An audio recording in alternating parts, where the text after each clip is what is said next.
স্বাস্থ্য খাতের অত্যন্ত গুরুত্বপূর্ণ একটা ইস্যু নিয়ে আমরা সকলেই আজ একত্রিত হয়েছি।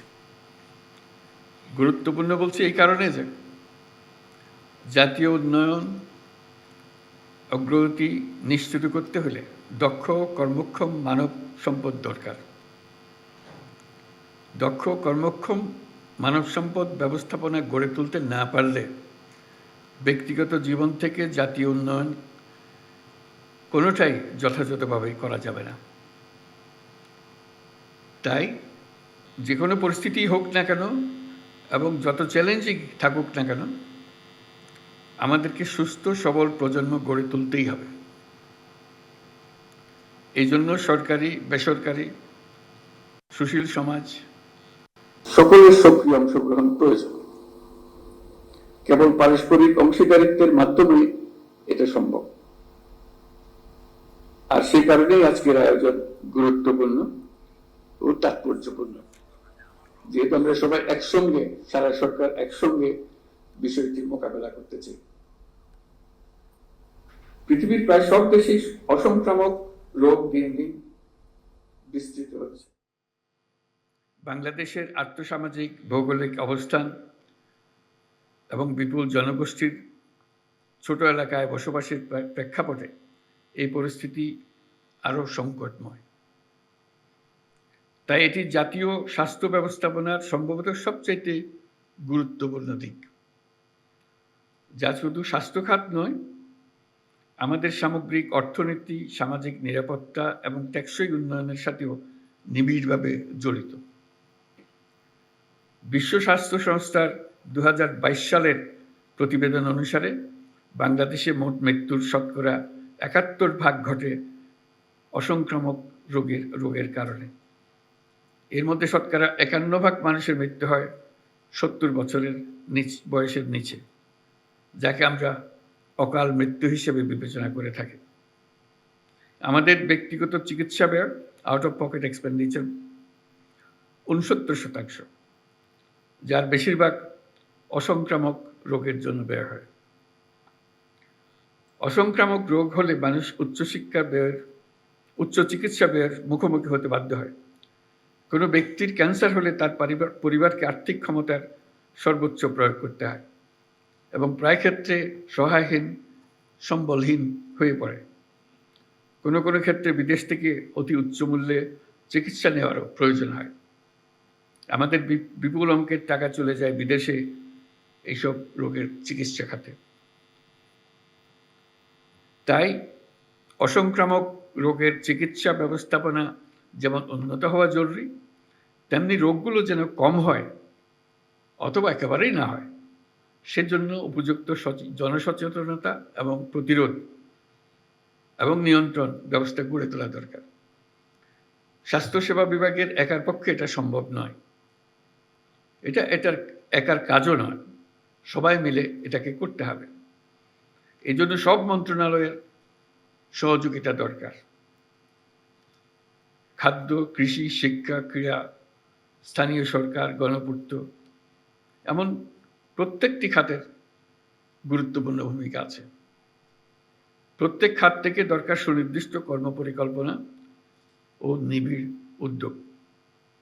তাই এ সকল মন্ত্রণালয় চিহ্নিত করা হয়েছে এবং তাদের করণীয় নির্ধারণ করা হয়েছে। তবু আমি এই যৌথ ঘোষণা বাস্তবায়নে কয়েকটি বিষয়ের উপর বিশেষ গুরুত্ব আরোপ করতে চাই। প্রথমত, জনস্বাস্থ্য সুরক্ষার ক্ষেত্রে সবচেয়ে জরুরি ও গুরুত্বপূর্ণ নিয়ামকগুলোর বিষয়ে আমাদের যথেষ্ট পরিমাণ সচেতনতা আছে, এই কথা জোর দিয়ে বলা যায় না। অনেকেই সচেতন থাকলেও জীবনযাপনে হয়তো সেভাবে প্রতিফলন নেই। ফলে নানামাত্রিক শারীরিক ও মানসিক সমস্যার সৃষ্টি হচ্ছে এবং দেশের আর্থসামাজিক উন্নয়নে অগ্রগতির উপর নেতিবাচক প্রভাব পড়ছে। যেমন তরুণদের মধ্যে অনেকে একই সাথে পুষ্টিহীনতায় ভুগছে, আবার অতিরিক্ত ওজন নিয়ে শারীরিক ঝুঁকিপূর্ণ পরিস্থিতিতেও রয়েছে। তামাকের বিরুদ্ধে তরুণ সমাজকে আজ সচেতন করা না গেলে আগামী প্রজন্মের ভবিষ্যৎ অনিশ্চিত হয়ে পড়বে। এর পাশাপাশি স্বাস্থ্য সচেতনতার জন্য চিনির পরিমাণ নিয়ন্ত্রণ জ- জরুরি ভিত্তিতে মানুষকে সচেতন করতে হবে। জাতীয় নীতিগুলো এমনভাবে প্রণয়ন করতে হবে যেন সেগুলো স্বাস্থ্য বান্ধব হয়, অসংক্রামক রোগ প্রতিরোধ নিয়ন্ত্রণে সহায়ক হয়। শিশু কিশোর নারী স্বাস্থ্য যেন বিশেষ অগ্রাধিকার পায়। নাগরিক সমাজ ও যুবশক্তি যেন সচেতনতা কার্যক্রমে সক্রিয়ভাবে অংশ নিতে পারে। সুবিস্তৃত জনসচেতনতা ও সকল স্তরে স্বাস্থ্যবান্ধব নীতি কৌশল গ্রহণ করতে পারে অসংক্রামক রোগ প্রতিরোধ ও নিয়ন্ত্রণে বড় হাতিয়ার। তাই স্বাস্থ্যসম্মত জীবনযাপন ও দায়িত্বশীল নাগরিক আচরণ প্রতিষ্ঠা করার উদ্যোগ নিতে হবে। এটিকে সামাজিক আন্দোলনে পরিণত করতে হবে। দ্বিতীয়ত, যৌথ ঘোষণা বাস্তবায়নে সরকারের পাশাপাশি দরকার বেসরকারি উদ্যোগ, দরকার আঞ্চলিক ও বৈশ্বিক কারিগরি সহযোগিতা। আমি বিশ্বাস করি পাবলিক প্রাইভেট পার্টনারশিপ মডেল প্রয়োগ করে এ সংক্রান্ত উদ্যোগ গ্রহণ করা হলে যৌথ ঘোষণা বাস্তবায়ন সহজ হবে। আমি আশা করছি স্বাস্থ্যসেবা বিভাগে এই বিষয়ে উদ্যোগ গ্রহণ করবে, স্বাক্ষরকারী মন্ত্রণালয়গুলো সহযোগিতা করবে, বিশ্ব স্বাস্থ্য সংস্থার প্রয়োজনীয় সাপোর্ট দেবে।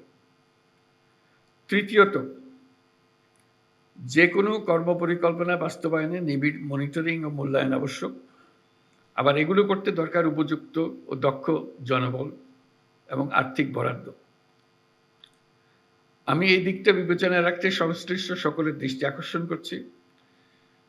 আপনারা যৌথ ঘোষণা বাস্তবায়নের কাজটি বিশেষ অগ্রাধিকারে রাখবেন, প্রয়োজনীয় বরাদ্দ ও জনবল নিশ্চিত করবেন যেন বাস্তবায়ন প্রক্রিয়া বিশেষ কোনো সীমাবদ্ধতা বা চ্যালেঞ্জ সৃষ্টি না হয়।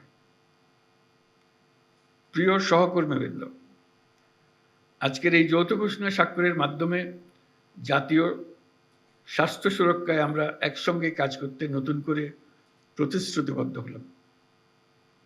এটি শুধুমাত্র একটা আয়োজনের মধ্যে যেন সীমাবদ্ধ না থাকে, এটি আমাদের সম্মিলিত প্রয়াস।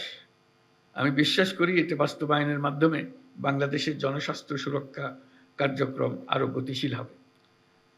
এটি হবে অগ্রগতির একটা নতুন মাইলফলক। স্বাস্থ্য সম্পর্কিত টেকসই উন্নয়ন অভিষ্ট ও এসডিজি পরবর্তী উন্নয়ন এজেন্ডাসমূহ অধিকতর দক্ষতার সাথে অর্জন সহায়ক হবে। বাংলাদেশে স্বাস্থ্য খাতের উন্নয়নে বিশেষ করে 5ই অগাস্ট পরবর্তী পরিস্থিতিতে বিশ্ব স্বাস্থ্য সংস্থা বাংলাদেশ অফিসের সত্যিই প্রশংসনীয় ভূমিকা নিয়েছে। আমি জেনেছি আজকের আয়োজনে তারা গুরুত্বপূর্ণ সহযোগিতা করেছে, এই জন্য আমি তাদের ধন্যবাদ জানাই।